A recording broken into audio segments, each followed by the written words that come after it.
Get them going, Rocky.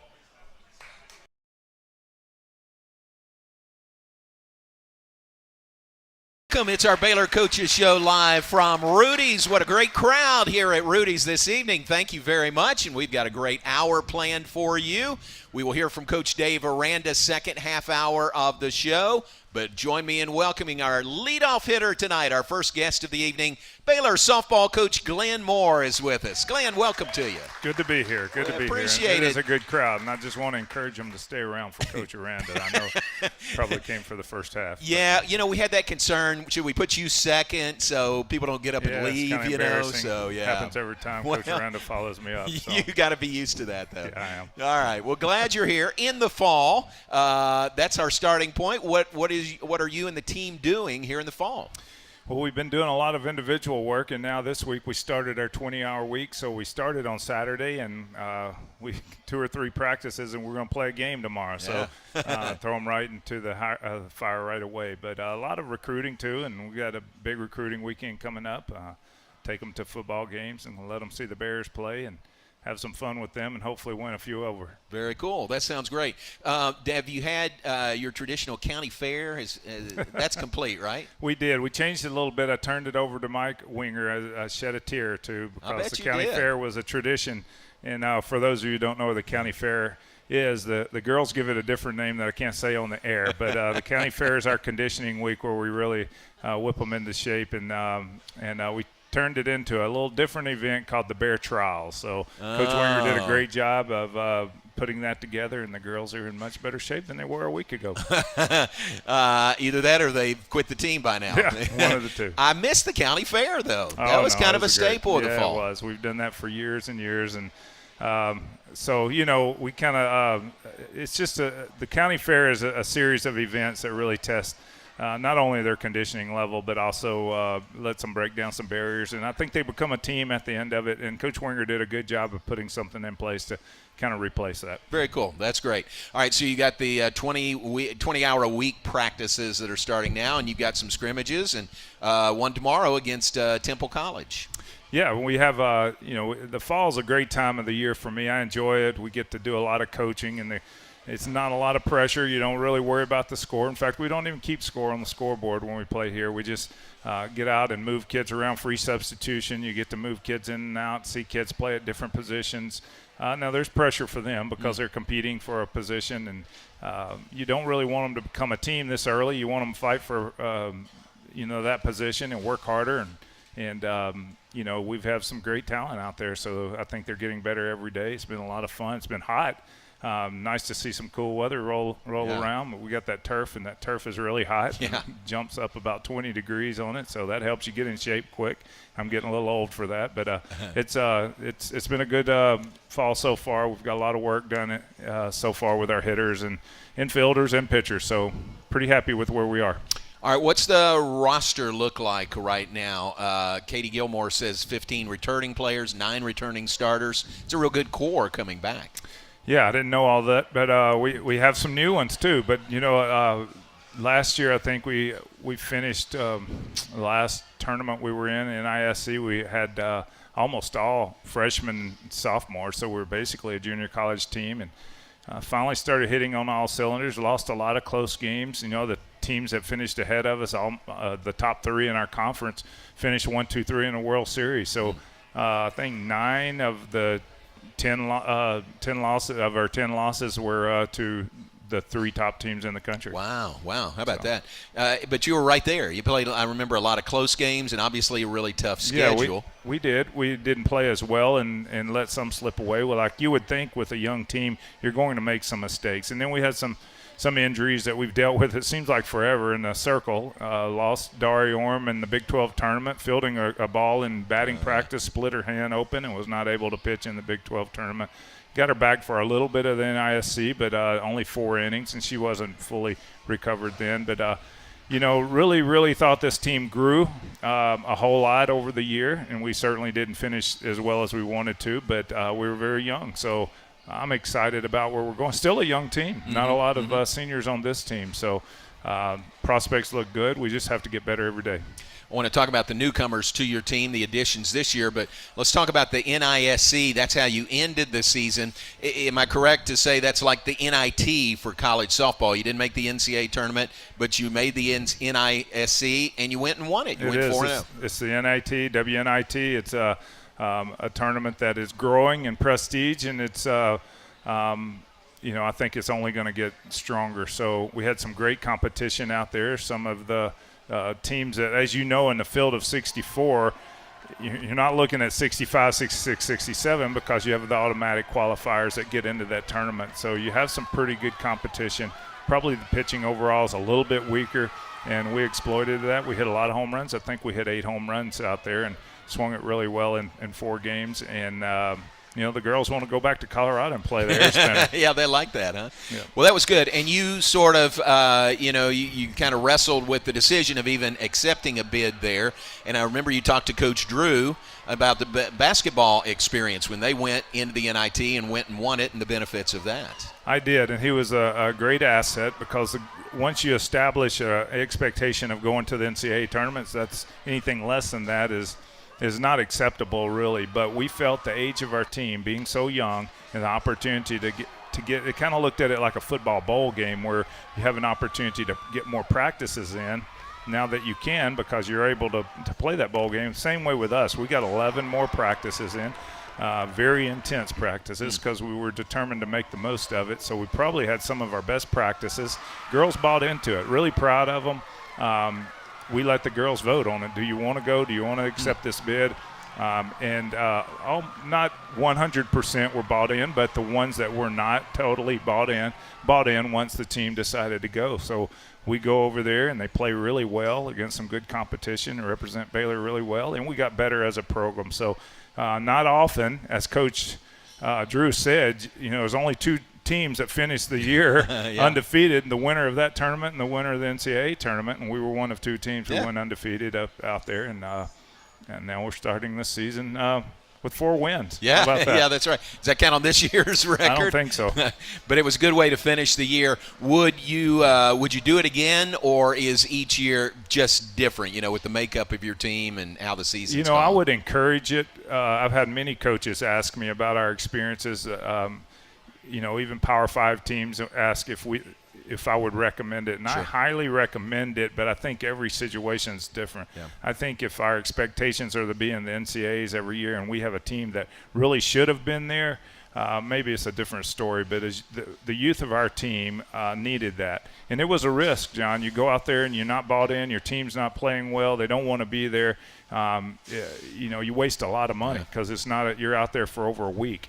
But our team was bought in, and we played really well, and it was a super positive. The positive media attention, a lot of the recruits and fans, the feedback we got was very positive, overwhelming. So I thought it ended up really well for us, and we grew as a team. And anytime you get an opportunity to play, if you're a true passionate athlete, true passionate coach, you get an opportunity for competition, you want to take it, and we did, and it ended up winning a championship for us. Well, I told you I started to ask you to bring the championship trophy with you tonight so everybody could see it. Greg Irwin wanted to take his picture with that, but it wouldn't fit through the door. That's how big that trophy is.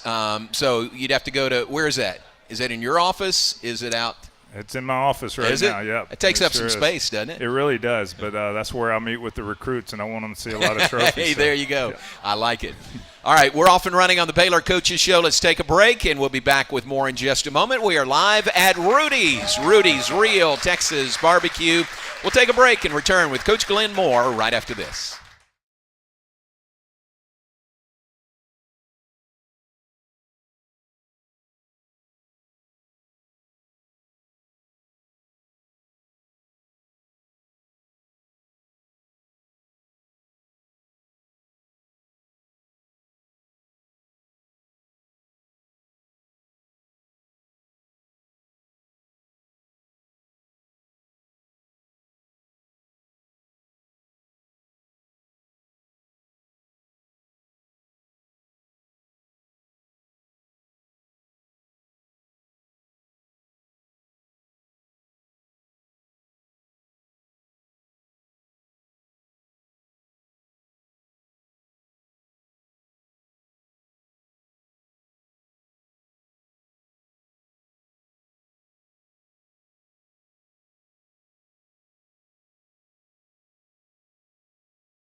Back with us on the Baylor Coaches Show live from Rudy's this evening. Welcome to those of you that are here, those of you watching, those of you listening. It's a great crowd, and we really do appreciate, as always, the hospitality of our hosts at Rudy's. Look right over there, folks. There's Nick. Nick, wave a hand. Let's say thanks to him as our host here at Rudy's. Thank you very much. Great crowd here. A lot of gold in the audience, and this Saturday, Baylor football is going to be a Go Gold game. I'm sure you've heard about that. But that'll be a lot of fun. So wear gold on Saturday, 2:30, kickoff against Oklahoma State. We'll talk more about that with Coach Dave Aranda later in the hour. And you mentioned recruits coming in. You take them to the football game. That's a real positive part of a recruiting weekend, I would think. Absolutely. The experience at McLean Stadium and an unbelievable football program here at Baylor. We haven't always had that. Been here a long time, John, so we've had some dark days, but they certainly have turned around, and very, very excited about where the football program is. And Coach Aranda, what a man to lead your young men, growing boys to men. He does it the right way, so very blessed to have him here. And certainly want those recruits to commit, and the football program certainly gets us closer to that. Yeah, that's great. And fair to say, is this your 22nd or 23rd year coaching here? I've coached here 22 years. All right, so this 23. is 23 coming up. Fair to say, isn't that great? Great longevity here. Winningest coach in Baylor history in all sports. That's a big accomplishment. But safe to say there were a few years when maybe on a recruiting weekend you found something other than taking them to the football game. Yeah, that's safe to say. Okay, Long time ago, though. That's so right. It's been a long time since we've had, and just the McLean Stadium, the setting, the people. The people are what sells Baylor. Coach Hoot says that all the time, and the people are what sells Baylor. We have the finest facilities as well. Crossing the Brazos, going into McLean, getting excited. The band's amazing. Everything about it is a great experience now. So. We got to do our part in softball to catch up to those guys. Yeah, it's cool. Yep. I mean, rising, what does it say? Rising tide raises all boats, so it's good for all the sports. Glenn Moore, our guest, Baylor softball coach. You mentioned Hoot. You've got a great staff, and tell us no real changes there, right, this year? No, same staff. Coach Hoot is our hitting coach and came over from baseball a few years ago. Everybody knows him. He's, he's the best ambassador for Baylor that I know. Got hit by a line drive today, so he's doing okay, but he busted his nose pretty good. So if you see him, check on him. But he's an outstanding member of our staff. Coach Newman is everybody knows that we have the best pitching coach in the country, and Coach Newman pitched for me at LSU. Has been with me 20 years, I think, now 19 or 20 years. So been very blessed to have her on board. And then Coach Diaz, Megan Diaz, was Weldon when she played here at second base for us a few years back, and took us to a World Series as well. She's on our staff as our defensive specialist. Nice. So, great good staff. Really Really good. Is Hoot, can he not get out of the way of line drives these days? Is he moving a little slower? What's the somehow deal? it hit him through the screen. The screen. The screen had a little give in it, and he got his face a little close to it. Only Hoot. But he's a trooper, though. So that happened at the beginning of practice, and he didn't miss a beat. He bled about a gallon of blood, and then he got back out there and kept going. So poor guy. Very impressive guy. You gave him the Purple Heart We Award did. today. We gave him the Purple Heart, and he kept right on plugging. I got to check on that guy. Yep. All right, that's good. This great staff. I said we'd talk about some of your new players this year. What about your freshmen? What's your incoming freshman group look like? Yeah, we have 8 new players, and that's 4 freshmen and 4 transfers, and we really improved athleticism with this class of transfers and freshmen. So got a Gatorade Player of the Year pitcher and Riley Crandall from New Mexico that we're expecting big things out of, and also a great left-handed hitter. She's a right-handed pitcher, left-handed hitter. She's outstanding and going to be a fan favorite. We've got a couple of big sticks in our lineup. We've got the Southland Conference hitter, or what are they in the South? Stephen F. Austin's in the WAC now, are they? They've moved. So she was the freshman hitter of the year and transferred in. She's going to be one of the best hitters we've ever had in our program, first baseman. And then we have strength in our middle, which we needed to do that with a transfer out of Arizona. Amber Tovin, and then Presley Pylons coming out of LSU as well. So we got better over the summer. Yeah. So we're excited about letting them mesh into our system and show what they can do. Those are some quality newcomers. Sounds like you're very intentional about who you went after, what positions, knowing where they could fit in and help you the best. Well, we needed to get better up the middle, and these are versatile athletes as well, so they can move around, and that's kind of what you do these days. You get the athletes that are more versatile, and you find out what's your best 9. Not necessarily 9 best. We always say that because we want them to play as a team. So that's what our challenge is this fall, is to find out what our best group of 9 is moving into the offseason and into the spring. So a lot of options, a little bit of depth. Our pitching is back, and then we've got the addition of Riley. So, we've got 5 arms that can help us, and we just need to stay healthy. For the last 5 years, we've had trouble injury-wise in the circle and had to put too much, call on one pitcher too many times, and we're just hoping to stay healthy or get healthy where we're injured. Amen. I'll second that. All right, we got some questions for you from the audience. This is our First Place Foods Ask the Coach. First Place Foods, that's a darn good pickle. Question from Roy Evans right here. Roy says, what positions do you consider the strength for the spring? Well, I think I kind of answered that a little bit with the we increased our offensive output for sure. Now we've got to get better and we've got to get it all together, but we're going to be more of a power hitting team. Some of the rules in softball have taken away my love, which is the short game and the speed game, and I think where I'm the best at coaching, but the rules of the game have dictated that we go in another direction. So our transition into that power should show up a little bit this year. So I think offensively we're going to be a little bit better. And then defensively, we're going to be stronger up the middle. But, I'd be remiss if I didn't mention Mackenzie Wilson, our center fielder, transfer from Fresno State, who is just an outstanding athlete. I'm not sure how the All-American Committee overlooked her last year. She is hitting over 400, got great, tremendous speed, and plays outfield as well as anybody we've had out there in a long time. So she's outstanding. We don't know a lot of the positions right now because they're fighting for them. But, of course, we have Emily Hotback, a big hitter.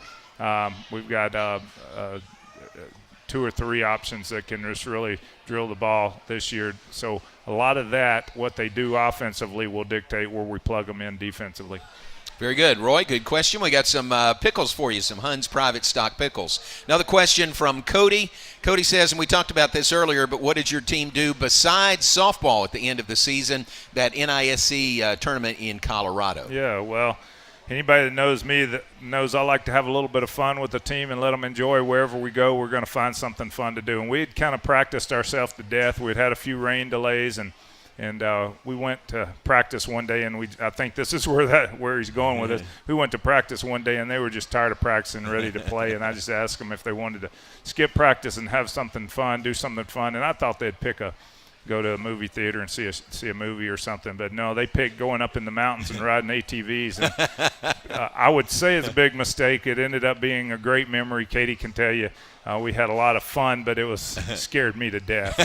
They just turned the whole team of girls loose in the mountains with GPS and told them to be back at a certain time. And most of them had never driven one. And I told the staff, what in the world have we gotten into? But they all survived it, and we still had a whole tournament to play and had a lot of fun, though, and they played well. So I guess it's great memories. There's a great example, folks. 22 years of coaching experience, and he lets his girls go on ATVs up in the mountains in Colorado. I don't know where my mind was that day. That's funny. So. Good memory there. All right, let's take another break. We'll be back with more in just a moment. It's the Baylor Coaches Show live from Rudy's with Coach Glenn Moore, and we'll be right back after this.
Back with us on the Baylor Coaches Show, Coach Glenn Moore, Baylor softball coach, our leadoff hitter this evening. Hey, it's time for the Baylor Scott and White Southwest Sports Medicine and Orthopedics Health Tip for the week. Don't let pain slow you down. We diagnose and treat sports-related injuries and provide orthopedic services for athletes and non-athletes alike. Visit a Baylor Scott and White Sports Medicine and Orthopedic specialist and move like you used to. Hoot Johnigan, we're talking to you. And back on the Baylor Coaches Show with Glenn Moore, final segment with Coach Moore. Coach Dave Aranda will join us bottom of the hour. Glenn, it is time for our old trapper, What's the Beef? And we use this to say, what's the beef of your schedule here in the fall, and maybe get a peek into the spring, what that looks like also. I know you haven't released the schedule, but it's brought to you by Old Trapper. And do you like beef jerky? Yes, I do. Okay, good. I asked that before we went on the air. You can look. I like almost everything I see. We'll give you a sample of the beef jerky. All right. Before you leave this evening. So what's the beef in your schedule here in the fall? What does that look like? What do you want to get accomplished? Yeah, well, we play a lot of junior college this team. It gives us an opportunity to see the competition and to see the kids that we might want to recruit. So it's an evaluation time. We'll open with Temple tomorrow, but we play very good Chris Berry's MCC team next week. So excited about that. He's done an outstanding job. Pump him a little bit. He finished second in the nation last year, so I'm very, very happy with him and proud of him, and excited to play them and see his kids, and he's got some good ones. So probably the only four-year school we're playing, I think, is Northwestern State, and that's they'll come over typically every year and play us in the fall. So it gives us a little better idea of how we match up against four-year kids. That's the Glen Moore Classic. Yeah, your alma mater, right? That's They're coming over. That's okay. Right. You also play Tyler Junior College and Navarro coming up. And then what about your inter squad games? You kind of do that in an interesting way. Yeah, we typically play 10 innings against most of the teams in the fall. If they're traveling further, we'll play 2 games. But you can play 8 different dates, and you can play up to 10 innings per date. So when they're traveling, like Tyler or Northwestern State, we'll play a doubleheader. Okay. Rather than 1 10 inning, and 2 10 innings is way too long to play. So that's kind of how we do it. And we'll do the inter squad prior to those 10 inning games because there's some transfer rules that doesn't allow eligibility for some of the older transfers, if 60-hour rule, so they're not eligible until they pass a certain number of hours in the fall. They can come here, they can be on aid, but they can't play against outside competition. They can practice. So we'll do inter squad so that they can get some looks at pitching, and we'll get to evaluate them in game-like situations. Interesting. Yep. And let everybody know how you determine the rosters for those inter squads. How do I determine? Yeah. Determine the rosters. Well, it's different every time. Okay. And a lot of times you have kids playing out of position because you want to look at some, more than 2 at a certain position. So I explained that to them today, that they'll move around and play a different position.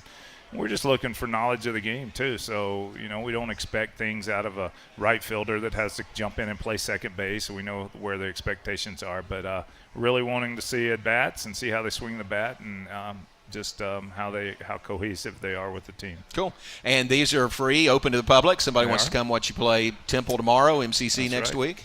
And we'll be starting the inter squad at 3 o'clock on most of those days. I think MCC we start at 4 with the inter squad, and then we play them an hour later. Okay. So we have a little bit more time. We wanted to take a look at some batting practice from them and see them swing the bat, so we're going to make a little bit more concession for that. Okay. And I know you haven't released the schedule for the spring yet. Don't get you or I in trouble, but what is it in general? What might some of the highlights be in the spring? Yeah, it's a tough schedule. I like playing a tough schedule. Give your team, if you think they're good enough, an opportunity for the NCAAs. So we have one that will allow us to do that. And I think we'll have 29, Katie can correct me if I'm wrong here, but I think 29 home contests. Wow. Or 28. Typically a 24 might be our max, so we have a lot more home games this year. We need some season ticket. You guys that buy season tickets, come out and support us. That gives us an advantage that other teams have when we go there. Most of you do, so we appreciate it. But jump on board with that. We need that, and the girls deserve it. So we will host 2 tournaments, actually 3 tournaments. We have the Getterman Classic and the Baylor Invitational, and then we'll have Maryland, Minnesota coming in. We'll have Texas A&M coming in for a weekend series with Texas A&M and Sam Houston State. And this will be the first time we've had Texas A&M back since they left the the Big 12 Conference. So it'll be exciting to have them back on campus again. We'll go to Tennessee and play a series up there in our off weekend during the Big 12. We also have Oklahoma coming in for the Getterman Classic this year. I know that's a little surprise coming out of conference games and playing. We did it last year out in Hawaii. They're obviously a very good team, defending national champions, but we'll bring them back for that weekend and raise their RPI a little bit. A good program Patty Gasso has up there. And we'll fight them. Very cool. That sounds good. One great memory I have against A&M was maybe the last year they were in the Big 12, and you beat them to win the Big 12 at home. Was that year? No, it wasn't their last year. Could you just repeat that one more time yes, for the audience? You beat A&M to win the Big 12 conference. It was a completely sold-out Getterman Stadium. It wasn't their last year because I think it was 07, right? It was 07. You remember that game, how electric that was? I have trouble remembering that Chelsea Lake scored from third base on a pass ball. The slowest kid on our team, Amanda Scarborough, on the mound for A&M, and we score, and we do a dog pile. And Amanda, who's commentator for women's softball now, it says that it's one of her most horrifying moments in sports because we did the dog pile on top of her at home plate to win the Big 12. But that was a great day at Getterman Stadium. Great memory. Yeah, it really is. Sure was. And that's fun. I mean, that's a good non-conference opponent just 90 miles away. That's right. Very good. That's right. Looking forward to it. Well, thanks for being with us tonight. And, again, What's Your Beef? That's our Old Trapper What's Your Beef segment looking at your schedule. And we appreciate you being here, and good luck in those inter-squads and the fall games that you have coming up. And we'll have you back in the spring for sure. Thanks, great Glenn. to be here with you, John. Thank you. Glenn Moore, Baylor softball coach. We appreciate him being with us tonight. Take a break. When we come back, Dave Aranda joins us. Bears and Cowboys coming up Saturday at McLean Stadium. We're back with more of the Baylor Coaches Show right after this.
And welcome back on the Baylor Coaches Show tonight, live from Rudy's. Thanks to our host here at Rudy's, Rudy's Real Texas Barbecue.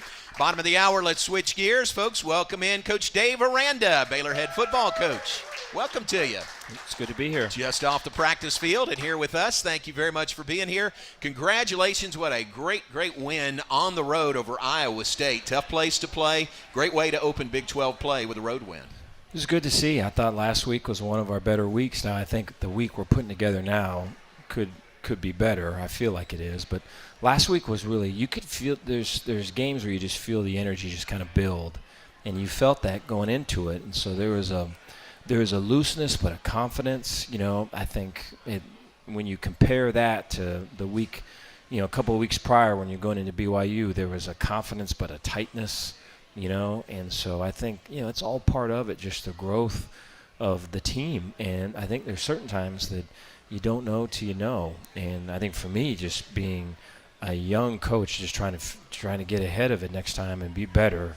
But I'm excited about kind of what's becoming. They've got some confidence and they're playing well right now. So you can sense that during the week, know how the practices are going and that energy, and feel like things are going really well. Mm-hmm.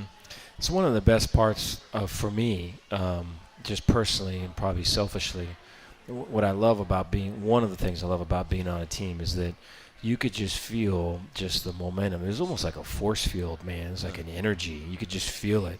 And it's like a tractor beam just pulling everybody tighter and tighter together. And then, one day we'll kind of push the standard for the next day, and then the guys feel it too. And so to get it to where no one's talking about it, but we're just doing it, and everyone's feeling it, like that's like a way cool thing. Mm-hmm. I remember at LSU when we were on the run for that national championship, it was that way. Mm-hmm. Everyone knew what we're going to do, but no one said anything or did. It was all, Joe Burrow was just all straight. And last year was the same way too with Terrell and Petey and Taekwon. That all those guys knew what was coming, but the actions speak so much louder than words. It's cool when you're in that phase of it. So we're just building it right now. But for the last 2 weeks have been the first weeks that you're feeling that. So wow. It's cool. Very cool. Would you say that last week's game overall, the win over Iowa State, was that your best start to finish overall team effort of the year? Yeah. There was just guys were just being comfortable. So, so much of it is that. We talk about like playing green. And, I look back at it now and just look at how much guys were carrying from last year and just thinking that, it kind of still is last year, or this is what I did last year, or this is how I prepared last year, or this is, this was my role last year, or, that. And then I think there's the expectations from last year would be the second thing. So how that's affecting it all. And so you just get all these things that are just kind of and the coaches feel it too. And so the deal with the coaches for me is for them to not offload it on the players, because that's what they'll do. Right. If you allow them, they'll just give the players a bunch of plays, or they'll just all this anxiety and I don't know, I feel the pressure, so we're going to get this right, and the players trying to figure out what's going on. And so you got to work on that side, and then the player side, you got to get them just to drop all this stuff they're carrying, because it's not about adding anything, it's about subtracting, man. So you can just let all that go and play green. And I think we were able to do that really for the first time in that last game. And so far so good this week. You kind of feel it again. I think you said your press conference either this week or last week, it's like they were holding on to those things like this, tight, but you want them to let go and then just go out there and play free and like you said, play green, and you saw that. Yeah. There's I showed it again today. There's a scene in the Matrix where the Morpheus and Neo, they're in the Matrix, and Morpheus so it's a computer program, and Morpheus is walking Neo through a crowded street, and they're walking this way, and everybody else is walking the other way, and Neo is getting bumped into by all these people, and Morpheus is kind of, but that is the picture, is to walk the other way, because I think like everything is set up for, hey, look outside at this criticism. Hey, look outside at this expectations that's set by this TV station. Look outside at this this critique by this news radio thing, and then look at this for comparison. Look at that for comparison. So all these things that for us, it's all inside out, and so you have to control all of those distractions, and it's kind of set up. The system is set up for it. Make it very hard for you to do that. Yeah. And so I think that picture of just kind of walking against it all is a really good one. But we have to be way intentional about that, because we have such a young team that, if we don't talk about it and make it a point, they'll definitely do that. And I think when you do that, you're hustling for your worth, because you try and get validation, and that never really ends up very good. Do you feel like it was Blake Shapen's best overall game? Yeah, so in the pregame and the lead up to the game, most energy was seen from him.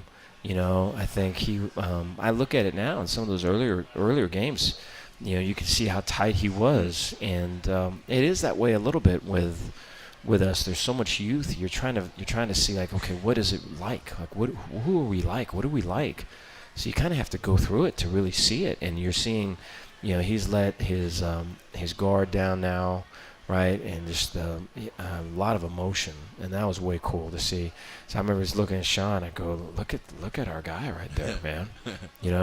And so it's pretty neat because I think the team all rallied around it. And he's in a good spot right now. That's fun. Great win, 31-24 over Iowa State. Conference opening win for the Bears, now hosting Oklahoma State here at McLean Stadium this Saturday. Talk about that and more with Coach Dave Aranda when we come back from a break. It's the Baylor Coaches Show live from Rudy's. Stay with us. We'll be right back.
Welcome back on the Baylor Coaches Show live from Rudy's this evening. Rudy's Real Texas Barbecue, continuing with Coach Dave Aranda. Those of you watching this evening, if you're watching now, or those of you here, you see the helmet on the set is a green helmet, gold BU. Going to have a lot of gold, Coach, in the stands this week.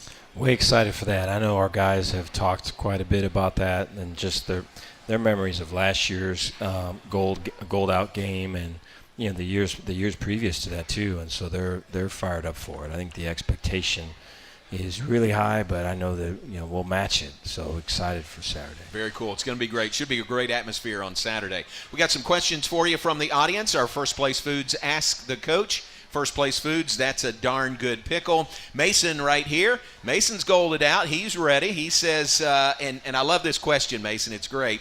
My favorite play last week was when Aranda Johnson came from behind and caused a fumble. He says, what was your favorite play? I think it was that one. We showed that one to the team. And so I think, you can't, you can have a drill to kind of do that, or you can kind of make a point and show someone else on another example of a game of some other player on some other team do that and say, hey, this is what it is. But that's not going to get your team to do that. They have to be connected, and they have to feel like we're all in this together, and they have to feel like I'm fighting for my brother and all of it. And so it's to see that is a way cool sign, because that just means that we're kind of on our way. And then, with Aranda, he's come so far. Has always been way talented, but his maturity and and just his growth as a person, and what he's doing academically now, which mirrors that play that you're talking about. It's kind of what it's all about. So it's a cool thing. So we'll see. I mean, we're on the right track. Good deal. Mason, good question. Question from Tommy right here. Tommy says, in what area of both offense and defense have we improved the most from week 3? I think, reducing the anxiety. I think feeling that they're enough, that, kind of making peace with expectations. I think that's one, I think my mistake in the beginning of the year was I never really talked about anything on the outside. I just all talked about inside out. And if I had to do it again, I would have talked about the expectations just to say how that could affect your inside and your anxieties and things, and I did not, And so I think what was happening, we had a lot of anxious dudes. It showed up in games and all this stuff, and so I think it is getting to the point where now we can play green, play fast, play confident. Cool. Tommy, thanks very much. Steve Van Wagner. Steve is right here behind the camera. He says, are Richard Reese and Squirrel Williams set as your running backs? We enjoy watching them. No, appreciate that. Yeah, so Richard we're way excited about. I think he's continued to improve, and he is such a learner's mindset. Always wants to get better, always wants to improve. He's there with juice all the time. So I left. So we practiced today. Guys are up watching film. So when I left, Richard was in there eating some pizza and some wings, watching film with Juice, right? And so Juice Johnson, our running back coach, and so that's how it's been from the beginning with him, and so he'll continue to improve. I think Squirrel, we're trying to get him about 15 touches a game to not overdo it, but not underdo it, because he's such a difference maker. But we want him in November and December. We don't want him just in September, and so we're trying to be real specific about when we're using him and for what. But I think, there's going to be an emergence. Quaylen's going to emerge. We're hoping to get Tay back at some point. And so, I think, Quaylen just brings a physical presence. We're still working on his confidence because he can be that downhill guy, which we're still, we still need and we're still looking for. Good. Steve, thanks. Good question. Greg Irwin, right back there in the middle. Greg says, thank you so much for the shining example for our players that you show. What is the most important key to the Oklahoma State game? No, appreciate that. Yeah, I think it's 3 things, really. And, one is to do simple better. And that's to not get caught up with distractions and to focus on the focus. And, you look at how many games are lost right before they're won. And so, we look at that all the time and show examples from other people. We show examples of our games where it's either penalties or it's turnovers, and it's all these other things that are self-inflicted. So we just don't want to be a team that moves like that. So to do simple better, simple ain't easy. So you have to go all the way into it. And a lot of times that's going down into a mess to kind of come up. And so I'd say that number 1. Then play green would be number 2. And I think the play green part is to be intentional, to really know kind of, hey, this is how I want to show up. This is, like the wrong first question would be what to do next. The right first question would be who do I want to become, and use our time on Saturday to be that, to show that. Then the pound the rock would be the other one. We showed a clip from Hee Haw today, and so I had to be educated on what that was. I never watched Hee Haw growing up, but there is a clip of it was almost like hey, well, I fell out of a plane. Well, that's bad. And then the guy goes, no, that's good. And then as I was flying, or as I was dropping out of the air, I saw a pitchfork pointed up, and the guy goes, well, that's bad. No, it was good. And so it was like everything was like there's a next thing to it. Yeah. And so that would be like pounding the rock. For us in our game, Iowa State, when we were up by 1 score, we were kind of like this, kind of, all in. When we were up by 2 scores, you could feel it, that everyone's smiling, right? They're patting each other on the back. They're looking up at the scoreboard, right? Everyone's having a good old time, and there's just, there's no time for that really.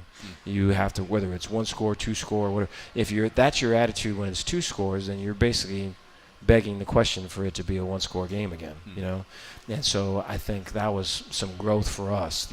That happened right prior to the halftime in last week's game. And so, we need to pound the rock. It doesn't matter what the score is. It doesn't matter what the quarter is. It doesn't matter if it's a home, if it's away. It doesn't matter if it's real grass or field turf. It doesn't matter. It doesn't matter. It doesn't matter. And so we got some work to do with that. But those would be the 3 things. Very good. Great question. Thanks for the explanation. Final question from Emmett Flores. Emmett is right there. Emmett says, do you still feel like your children are just like you, and why? Yeah. So this is probably hard. If they were here, they would really say no. But I think my oldest girl is. She's a really strong reader, very smart. Emotional intelligence is very strong. She can kind of pick up stuff. She comes into a room, she kind of read it real easy, and she feels a lot. I mean, she won't say anything in a given hour, but just be tired because she's kind of taking on all the energy. And so I know what that's like, So I'd say her for sure. She's looking for a school to go to right now. I hope it's Baylor. And then my youngest, Ronan, my son, is like me too. I think he's quiet. But also very smart. He plays, he has all of these like strategy games, and he does all these things. And you go to his room, and he has all these like army men set up, and there's like all these. He knows all these battles, these ancient battles, and can talk you through it.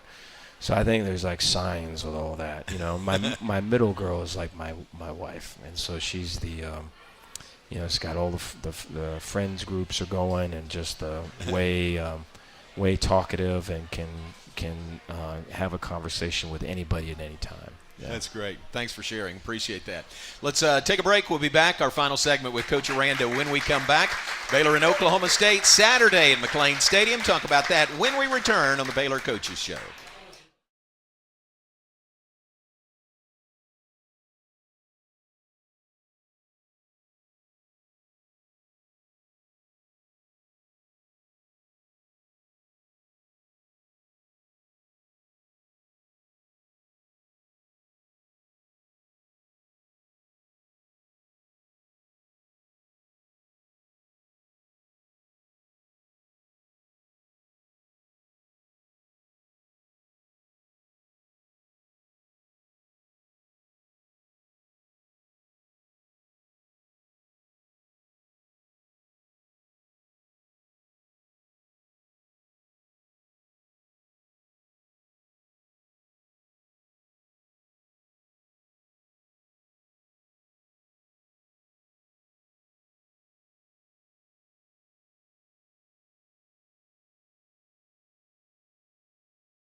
And back on the Baylor Coaches Show, our final segment with head coach Dave Aranda tonight. Hey, thanks again to those of you that are here, those of you watching, those of you listening.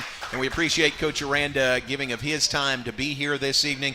Oklahoma State comes in this Saturday. It is a Go Gold game at McLean Stadium. And this is the third time in the last, under a year that you've played Oklahoma State. A lot of respect for them. A lot of respect for their coach, their coaching staff, their team. They're physical. They're fast.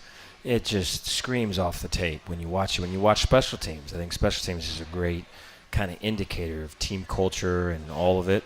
And they are violent on special teams. They've already scored touchdowns on special teams. They block kicks, And so it'll be a challenge for sure. You look at them on offense, they are fast tempo now. And so they had some of it last year, but not to the extent that they do now.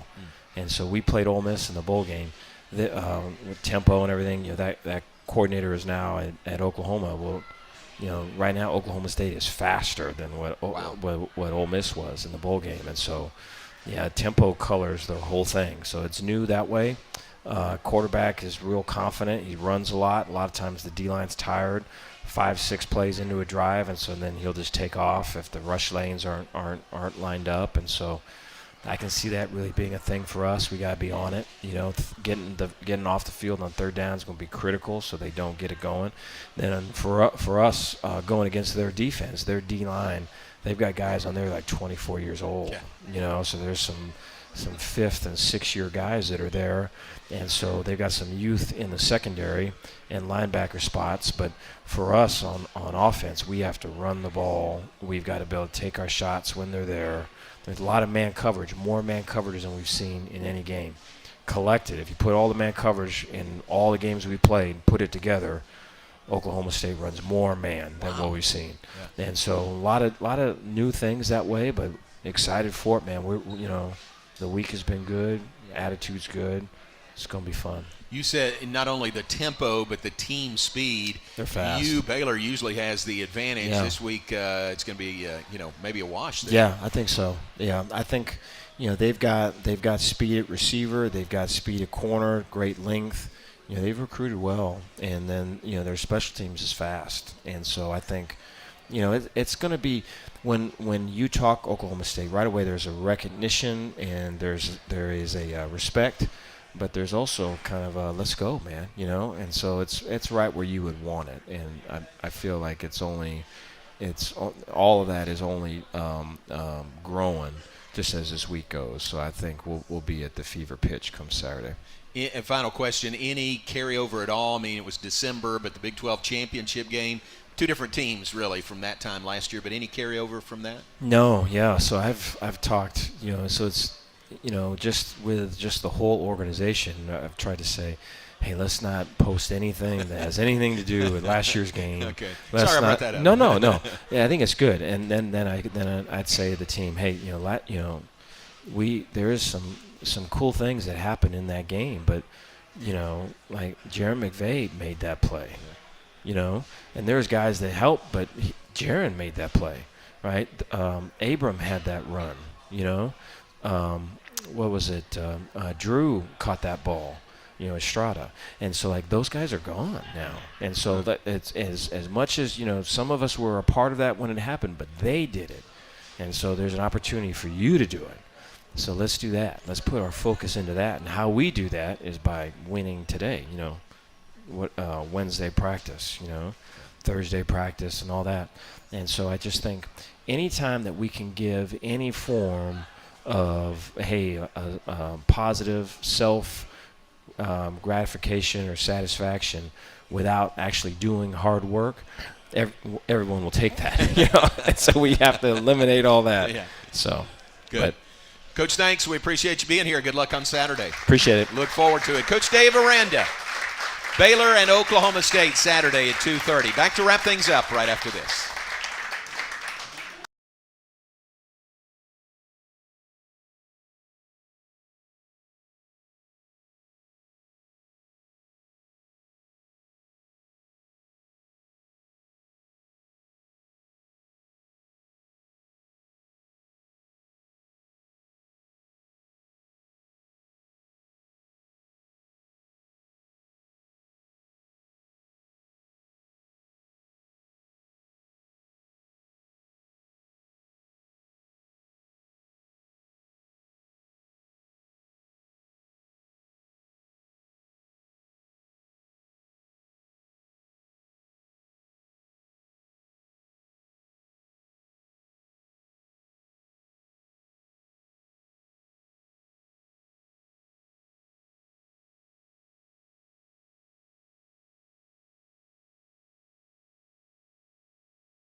And back with just enough time to wrap things up on our Baylor Coaches Show this evening. Mentioned Baylor volleyball on the road this week. Iowa State tonight, Kansas on Saturday. Soccer plays at Texas on Friday evening at 7. Cross country runs in Columbia, Missouri this weekend. Football, 2:30 Saturday at McLean Stadium. Baylor versus Oklahoma State. One of only 3 top 25 matchups in college football this weekend. Thanks for being with us. For now, good night from Rudy's.